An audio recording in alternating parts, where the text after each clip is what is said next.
Dios les bendiga mucho. Gracias a Dios que nos visitó en la alabanza. Estamos contentos, estamos agradecidos con Él por su bendición. Y vamos a pedir que Él nos visite también en la exposición de su palabra juntos. Si gustas acompañarme a orar. Padre, gracias porque estás con nosotros, Señor. Es lo mejor que podemos tener, Señor, tu bendición. Te pedimos que continúes con nosotros, que nos bendigas, que nos hables a través de tu palabra. En el nombre de tu Hijo amado. Amén. Vamos a iniciar con 2 Crónicas 16:9. La primera parte del versículo dice: porque los ojos de Jehová contemplan toda la tierra para mostrar su poder a favor de los que tienen un corazón perfecto para con Él. Y este pasaje es muy hermoso, en especial porque hoy vamos a ver la elección de David, cómo es que Dios escogió a David. Y lo estudiamos recientemente, de hecho. Dios no busca otra cosa más que corazones. Dios no busca la edad de las personas, aunque los seres humanos tendemos mucho a fijarnos en la edad de las personas. Sin embargo, a Dios no le importa para nada la edad. Dios no busca a quienes están cerca de un hombre o quienes tienen parentesco o afinidad o amistad. Dios no busca a quien tiene teología, quien tiene dinero, quien tiene carácter, quien tiene reputación. Dios busca simplemente corazones. Él pasea sus ojos por toda la tierra y Él busca, no importa la edad, si es niño, si es joven, si es anciano, no importa si es hombre, si es mujer, no importa si tiene experiencia o no tiene experiencia. Lo único que Dios busca en la tierra son corazones. Y vamos a ver cómo es que Dios encontró un corazón en David. Y bueno, para ir desglosando el tema, vamos a estudiar el capítulo 16 de Primera de Samuel. Quiero iniciar comentando que a Dios le importaba mucho que no se quedaran ciclados ellos detrás de personas que no querían cambiar. En el caso de Samuel, a quien Dios estaba instruyendo. En el verso 1, la primera parte del verso dice: dijo Jehová a Samuel, ¿hasta cuándo llorarás a Saúl? Porque Samuel, que era un profeta, que era una persona que amaba al pueblo, que amaba a Dios, estaba triste porque Saúl había sido desechado y aún oraba por él y deseaba que Dios lo bendijera, que Dios le ayudara.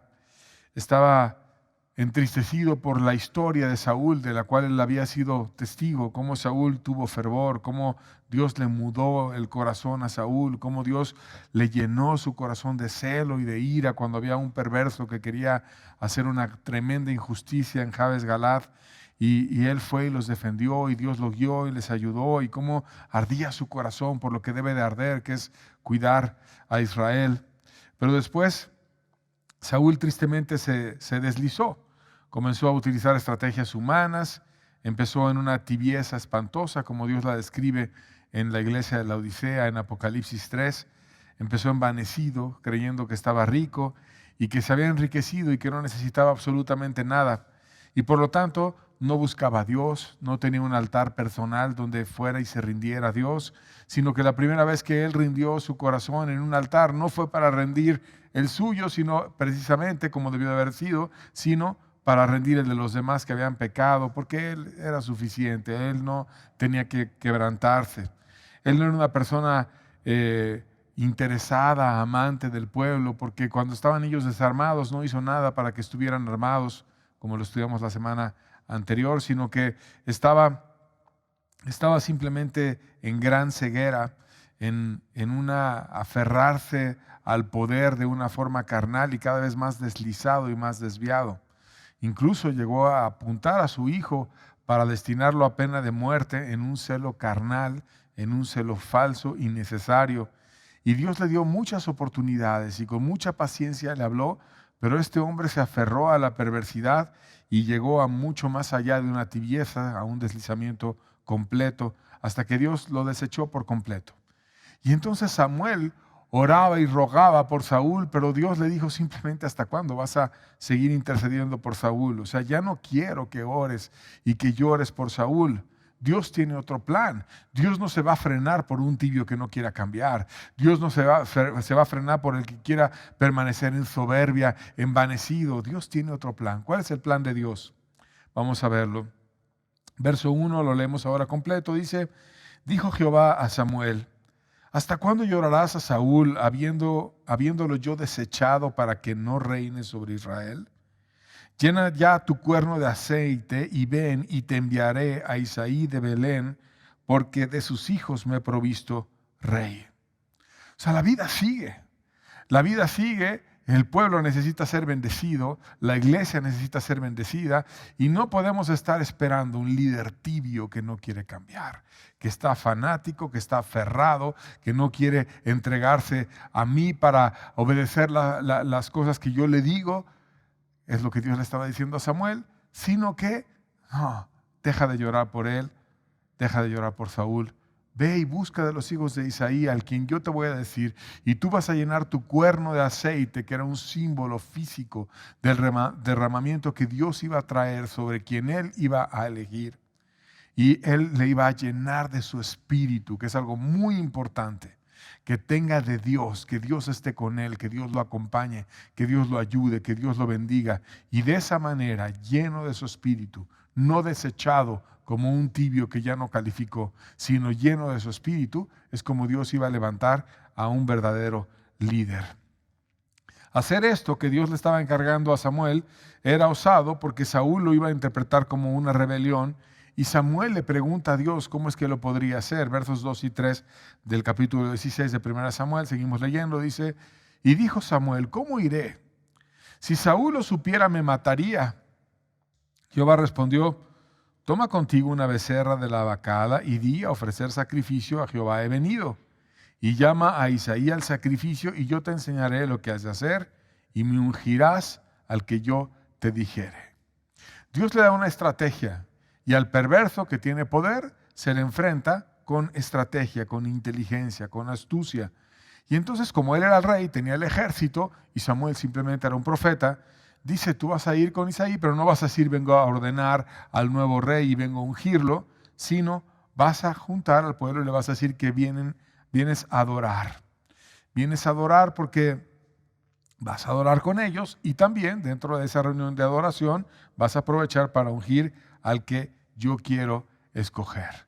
Y entonces llega Samuel, que era un hombre importante en Israel, y su llegada conmovió a toda la pequeña aldea donde él llegó. 1 Samuel 16, versos 4 y 5 dice: hizo pues Samuel como le dijo Jehová. Y luego que él llegó a Belén, los ancianos de la ciudad salieron a recibirle con miedo. Y dijeron: ¿es pacífica tu venida? Y él respondió: sí, vengo a ofrecer sacrificio a Jehová. Santificaos y venid conmigo al sacrificio. Y santificando él a Isaí y a sus hijos, los llamó para el sacrificio. Imagínate el impresionante testimonio que tenía ese hombre Samuel. Ellos temían que un profeta que Dios había utilizado para hablarle a toda la nación, de repente llegara a la aldea a denunciar algún pecado, algún juicio, algo que iba a pasar sobre la ciudad. Pero él les llama y los invita a todos a buscar a Dios juntos. Los apartó para Dios, les dijo que se santificaran. Esto es, que ellos cambiaran su ropa, que lavaran su cuerpo con agua pura, que se pusieran en un tiempo de meditación, de reflexión, y que se prepararan para un sacrificio aceptable a Dios que iban a hacer juntos a la manera del Antiguo Testamento, pero de todo corazón. Y Dios de esta forma iba a tomar de ellos gracia y les iba a revelar en un ambiente espiritual una verdad muy importante. Y ahora que estaban de esa forma, preparados, orados, en un rito que Dios había ordenado para buscarlo en una consagración, era el momento de empezar a buscar en un ambiente espiritual quién de los hijos de Isaí es el que Dios ha elegido. Y vamos a ver cómo pasó. Versos 6 y 7 dice: y aconteció que cuando ellos vinieron, él vio a Eliab y dijo: de cierto delante de Jehová estás ungido. Y aquí está hablando Samuel dentro de sí mismo y está pensando y expresando sus pensamientos. Y él, cuando vio al hijo mayor de Isaí, que se llamaba Eliab, dijo: de cierto, delante de Jehová está su ungido. Y Jehová respondió a Samuel: no mires a su parecer, ni a lo grande de su estatura, porque yo lo desecho. Porque Jehová no mira lo que mira el hombre, pues el hombre mira lo que está delante de sus ojos, pero Jehová mira el corazón. Y aquí vemos de nuevo el principio que estamos aprendiendo el día de hoy. Dios se enfoca en el corazón. Y Samuel, en su humanidad, él ponía sus pensamientos siempre delante de Dios. Y cuando vino el hijo mayor, Eliab, delante de Samuel, él pensó como hombre: este debe de ser el ungido, este es muy alto, este es apuesto, este parece que es el que Dios eligió. Y cuando estaba pensando eso, él tenía algo interesante que todos debemos de tener, que es supeditar tus pensamientos siempre a lo que Dios diga. Estaba pensando, pero al mismo tiempo esperando en Dios. Yo no voy a hacer nada si Dios no me dice. Y eso es lo que Samuel piensa, pero yo espero que Dios me diga qué es lo que él elige. Y Dios, viendo ese corazón adecuado que tenía Samuel, le instruye y le dice: tú no debes de ver su parecer. Tú no debes de ver qué tan alto está, porque yo lo desecho. ¿Y por qué lo desecho? Porque yo no miro lo que los hombres miran, yo miro el corazón. Y de hecho, más adelante, la siguiente semana vas a ver qué hizo ese Eliab y por qué Dios no lo consideró. Pero Dios ve el corazón. Y entonces, uno a uno fueron pasando los hijos de la familia de Isaí delante de Samuel, y Samuel estaba atento para ver quién era el que Dios había escogido. Y vamos a ver cómo iban pasando, versos 8 al 10. Dice: entonces llamó Isaí a Abinadab y lo hizo pasar delante de Samuel, y el cual dijo: tampoco a este ha escogido Jehová. Hizo pues luego pasar Isaí a Sama, y él dijo: tampoco a este ha elegido Jehová. E hizo pasar Isaí 7 hijos suyos delante de Samuel, pero Samuel dijo a Isaí: Jehová no ha elegido a estos.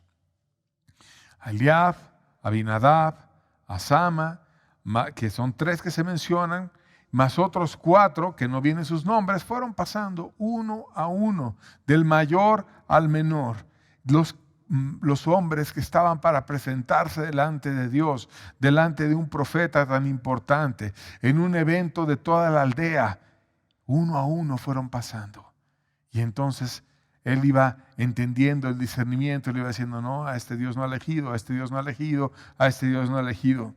Y como Dios no puede fallar, y se le habían acabado los hijos a Isaí que estaban en aquella reunión, entonces debía de haber por obviedad un hijo que hubiera sido excluido. Y eso exactamente fue lo que Samuel preguntó. Verso 11 dice: entonces dijo Samuel a Isaí: ¿son estos todos tus hijos? Y él respondió: queda aún el menor, que apacienta las ovejas.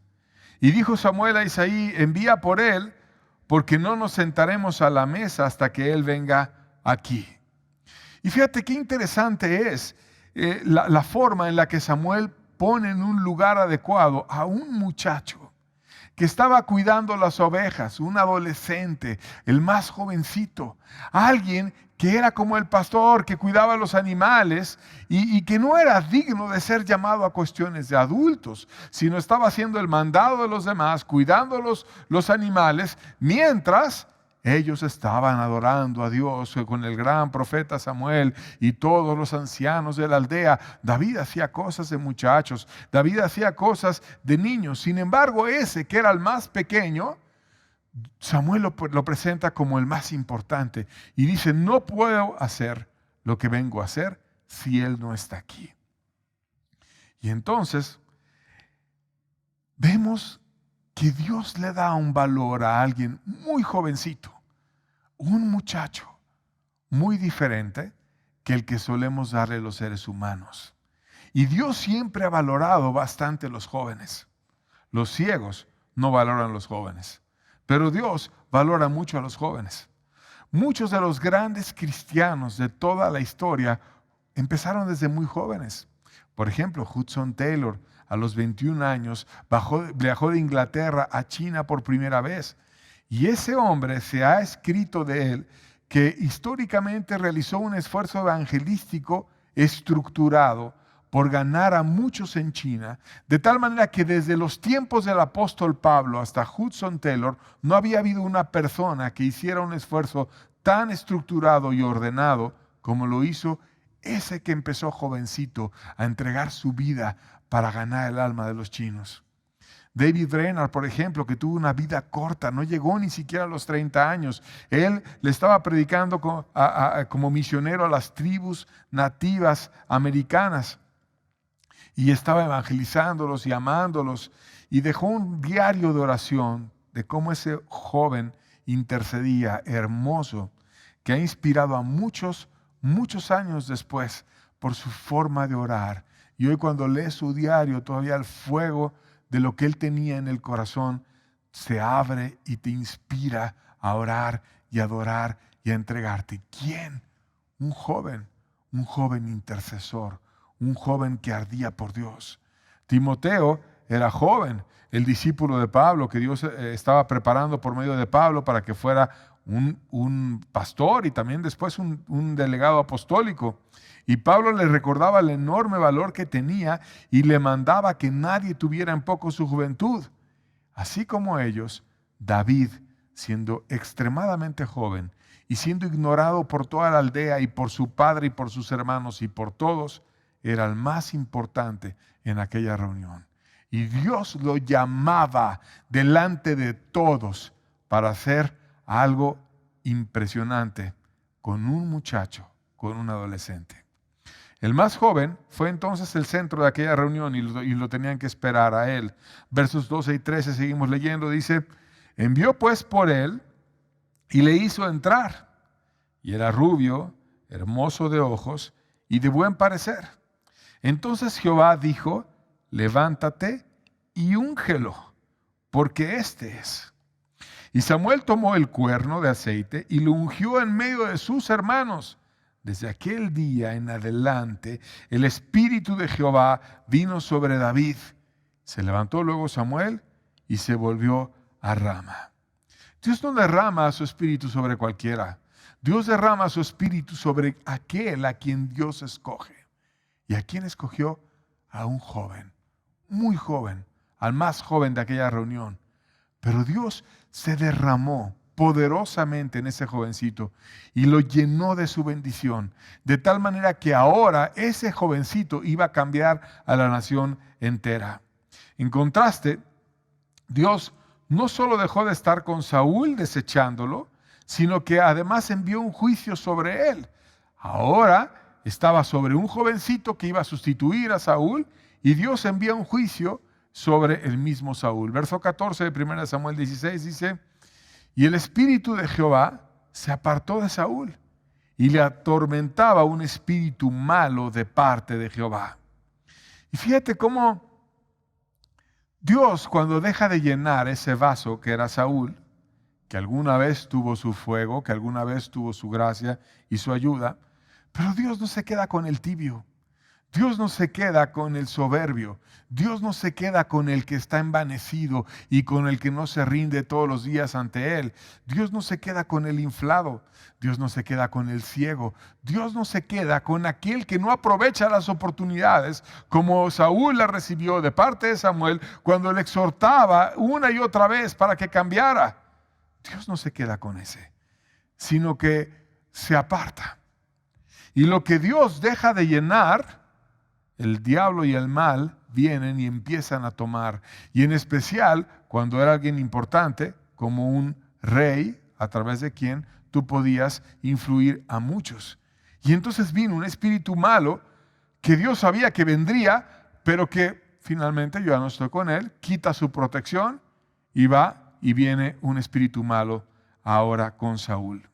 Entonces Saúl salió de ser una persona llena de Dios, que tuvo una oportunidad, que tuvo un llamado, a ser una persona que ya estaba con el mal dentro, que estaba necio, que estaba más que tibio, porque ya estaba totalmente deslizado, endurecido, perdido, y ahora estaba mentalmente inestable, con una gran melancolía, tenso, insatisfecho, lleno de ansiedad, intranquilo, sin paz, impulsivo, lleno de soberbia y maldad, que estaba creciendo cada vez más en su maldad.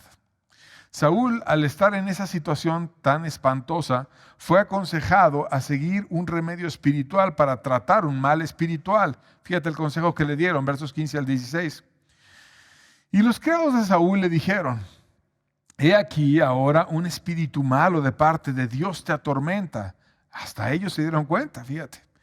Diga pues nuestro Señor a tus siervos que están delante de ti, que busquen alguno que sepa tocar el arpa, para que cuando esté sobre ti el espíritu malo de parte de Dios, él toque con su mano y tengas alivio.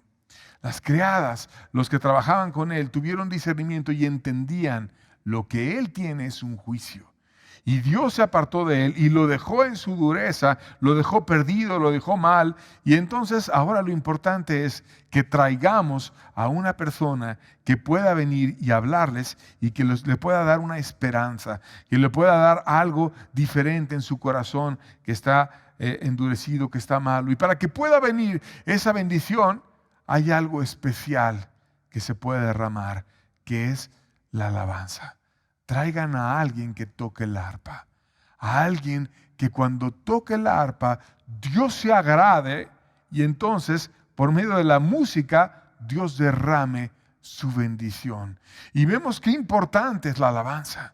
No es venir a cantar, no es venir a rellenar un espacio en lo que empieza la predicación, no es venir a hacer una cuestión de alabanza en lo que llegan tarde las personas a la reunión y después ya llegan a la parte importante, como piensan algunas, que es la predicación. Pues no, te perdiste la mejor parte, que era la oportunidad de que tú le dieras tu corazón a Dios, de que tú te rindieras a Dios.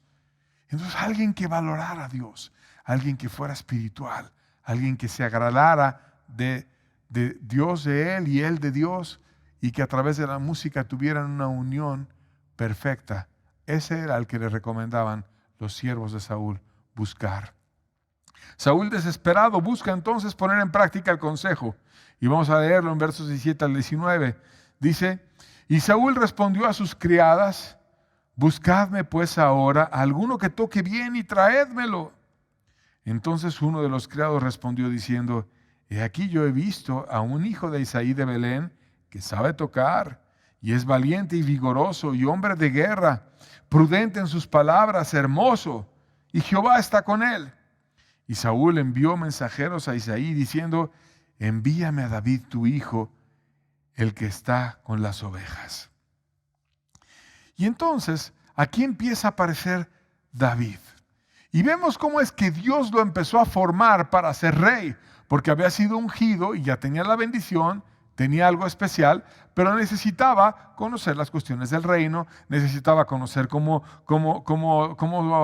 se dirigía un país, acercarse al rey para aprender algo de él, desde la perspectiva humana, conocer a la corte, conocer al ejército, conocer las armas, conocer tantas cosas.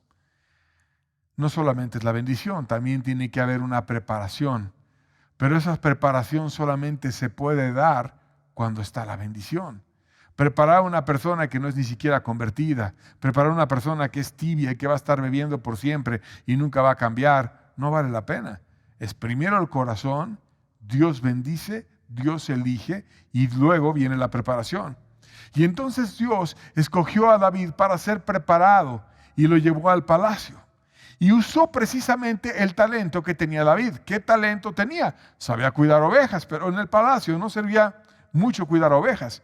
Pero lo que sí servía era, sabía tocar el arpa y era espiritual. Y Dios venía cuando él tocaba el arpa. De tal manera que Dios lo visitaba. Saúl necesitaba un momento espiritual a través de alguien que tuviera vida, y entonces llama a David para que pudiera tener alivio de ese malestar y esa melancolía espantosa que tenía en su alma. Su padre, al oír el llamado del rey, lo envió, versos 20 al 22, dice 1 Samuel 16. Y tomó Isaí un asno cargado de pan, una vasija de vino, un cabrito, y lo envió a Saúl por medio de David su hijo. Y viniendo David a Saúl, estuvo delante de él, y él le amó mucho. Y le hizo su paje de armas. Y Saúl envió a decir a Isaí: yo te ruego que esté David conmigo, pues me ha hallado gracia en mis ojos. Y aquí vemos cómo era generosa la familia de David. No era pues porque el rey manda a mi hijo, yo a ver cuánto me van a pagar y cómo va a ser el sueldo, sino incluso lleva a su hijo y lo lleva con un regalo para el rey. Le mandan un asno cargado de pan, una vasija de vino, un cabrito, y llega ahí también David y empieza a interactuar con Saúl, y Saúl ama mucho al que está lleno de Dios y lo hace su paje de armas. Y ahora, como un niño que le cargaba las armas a Saúl, empieza David a conocer las armas, cómo es una espada, cómo es esto, cómo es lo otro. Empieza a entender las armas que tenía un guerrero. Él era el que le cargaba las armas a Saúl, era su paje de armas. Y le ruega a Saúl a Isaí: deja a David conmigo. No solamente él me ha agradado, ya pasó su periodo de prueba, te ruego que dejes que él esté conmigo. Lo cual, para un soberbio, no es fácil hacer ruegos, pero bueno, él va y lo hace porque estaba teniendo una gracia especial David para con Saúl. Su espiritualidad entonces lo acercó a Dios y también al rey para ser capacitado de forma indirecta. Verso 23 dice: y cuando el espíritu malo de parte de Dios venía sobre Saúl, David tomaba el arpa y tocaba con su mano, y Saúl tenía alivio y estaba mejor, y el espíritu malo se apartaba de él. Oh, no hay demonio, no hay opresión, no hay dificultad, no hay maldad, no hay situación que pueda prevalecer delante de Dios. Y verdaderamente cuando David empezaba a tocar el arpa, Dios venía. Una alabanza vale la pena cuando viene Dios.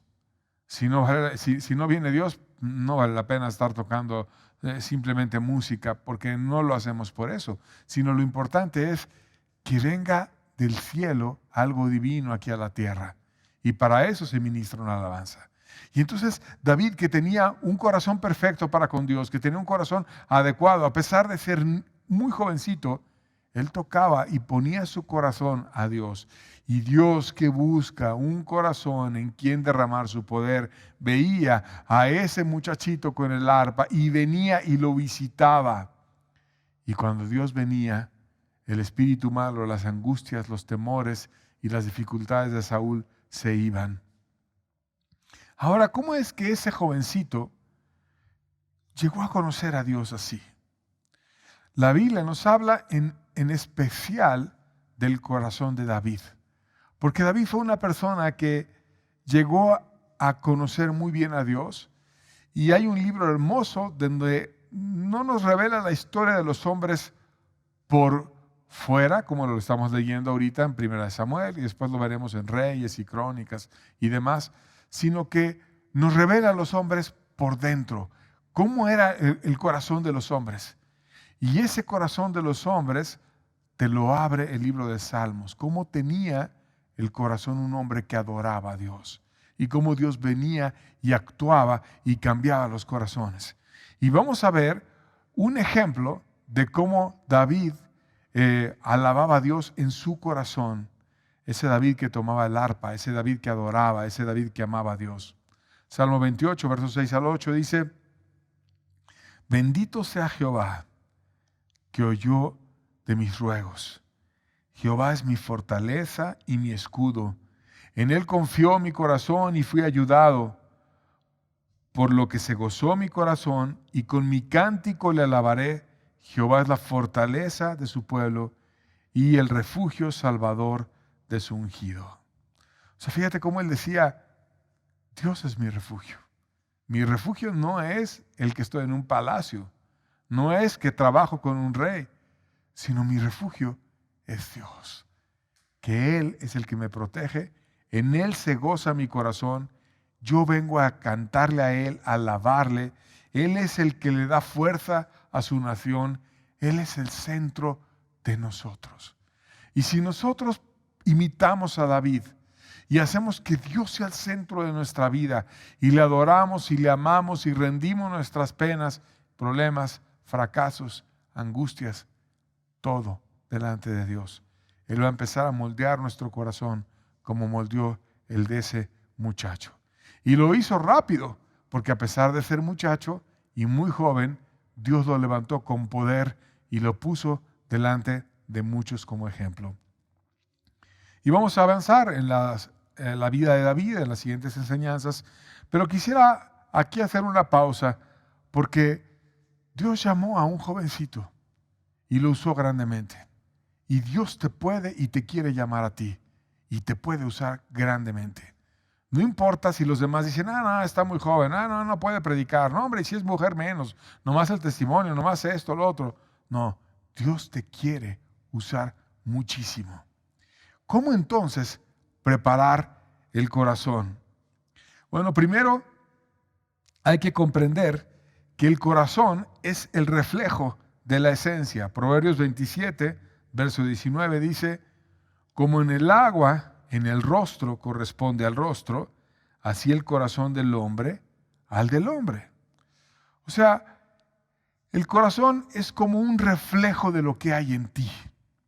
Así como cuando tú ves tu rostro reflejado en el agua o en un espejo, así cuando veas tu vida como hombre, lo que está reflejando tu vida es lo que hay en tu corazón.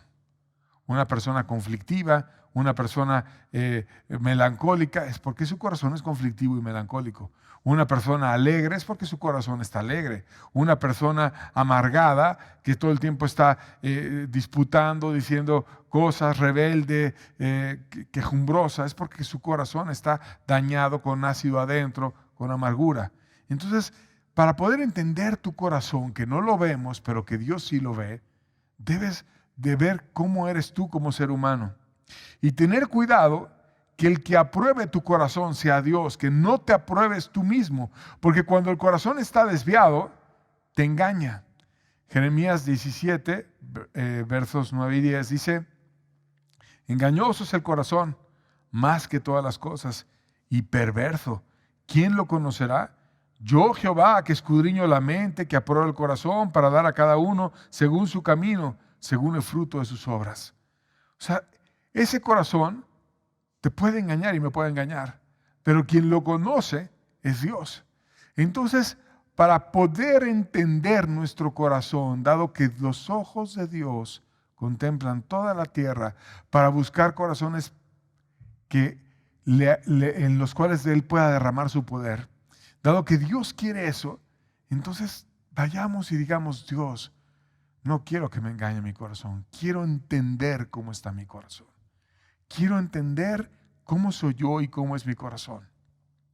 Quiero que tú vengas y escudriñes y pruebes mi mente, mi corazón, y que me permitas entender para que desde lo más íntimo de mí pueda yo ser para ti. Y cuando tú quieres realmente arreglar tu corazón para Dios y lo haces de una forma decidida, puedes llegar a tener una búsqueda intensa como lo hizo el salmista en el capítulo 51 de Salmos, versos 9 al 10. Fíjate cómo oraba un hombre por su salvación. Dice, esconde tu rostro de mis pecados. Alguien que fue y vio con Dios sus pecados y borra todas mis rebeliones. Crea en mí, oh Dios, un corazón limpio y renueva un espíritu dentro de mí. Pues este hombre, cuando fue confrontado por sus maldades, quedó tan atravesado y se vio tan sucio en su corazón que invocó al Creador de nuevo, que dijo, este corazón que yo tenía es un cochinero, está absolutamente mal. Ya no estaba engañado, ya no lo estaba escondiendo, sino ahora estaba entendiendo lo mal que estaba su corazón e invoca de nuevo al Creador del universo y le dice, crea en mí un corazón limpio. Fíjate qué daño puede hacer el pecado en un ser humano, que ahora el Creador venga a ser invocado de nuevo para que venga y cambie de nuevo el corazón y lo haga limpio por completo. Por eso necesitamos entender la esencia de nuestro propio ser. Este cambio solo Dios lo puede traer. Ezequiel 36, versos 26 al 27 dice, os daré corazón nuevo y pondré espíritu nuevo dentro de vosotros y quitaré de vuestra carne el corazón de piedra y os daré un corazón de carne y pondré dentro de vosotros mi espíritu y haré que andéis en mis estatutos y guardéis mis preceptos y los pongáis por obra. yo te voy a dar un corazón nuevo, te voy a cambiar. Y después de que te cambie el corazón, voy a venir y te voy a poner de mi espíritu. Por eso es que el aceite pudo ser derramado sobre David, porque tenía un corazón adecuado. Y entonces Dios le dijo a Samuel, Él es. Y le vino y le derramó el aceite, que es una figura de que Dios iba a venir sobre él.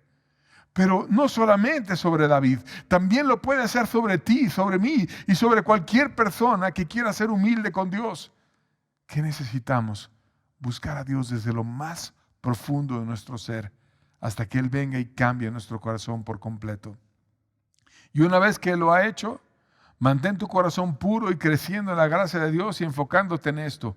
Primera de Pedro 3, versos 3 y 4 dice: vuestro atavío no sea el externo de peinados ostentosos, de adornos de oro, de vestidos lujosos, sino el interno, el de corazón, en el incorruptible ornato de un espíritu afable y apacible que es de grande estima delante de Dios.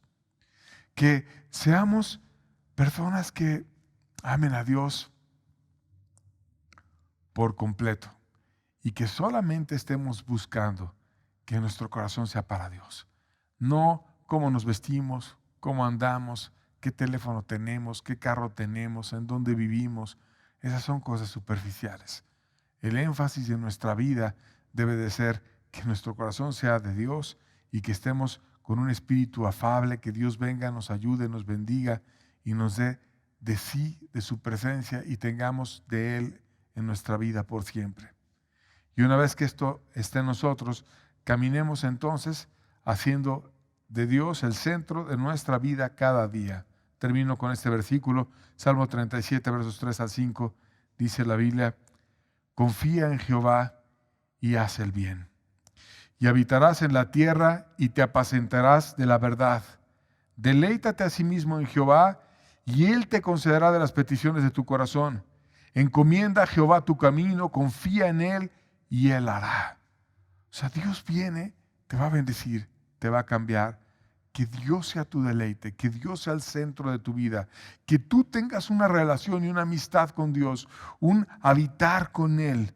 No como la Odisea, que está lejos y que ahora Cristo está fuera tocando, sino que está cerquita ahora, habitando dentro, que te apaciente en la verdad, que te lleve de la mano, que te deleites en Dios.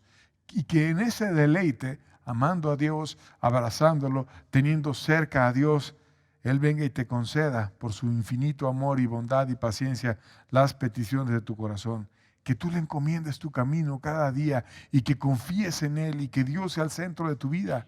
Este es el llamado a todos nosotros, un llamado a imitar a un adolescente, a un jovencito que tenía un corazón adecuado y que Dios hizo maravillas en él. Y que si nosotros preparamos nuestro corazón, Dios puede venir y también visitarnos. Pero que si no lo preparamos, o nos deslizamos, o no tenemos cuidado, como Saúl algún tiempo no tuvo cuidado, y de repente se deslizó, vino a ser mucho peor su estado, y se vino endureciendo y terminó visitado por alguien muy diferente a Dios. Querido amigo, la lección es tuya. Vayamos y busquemos a Dios de todo corazón para que estemos como Él lo desea y para que sus ojos volteen y nos miren y su poder sea derramado. Con eso termino. Dios te bendiga. La invitación está hecha. Que tengan buena tarde.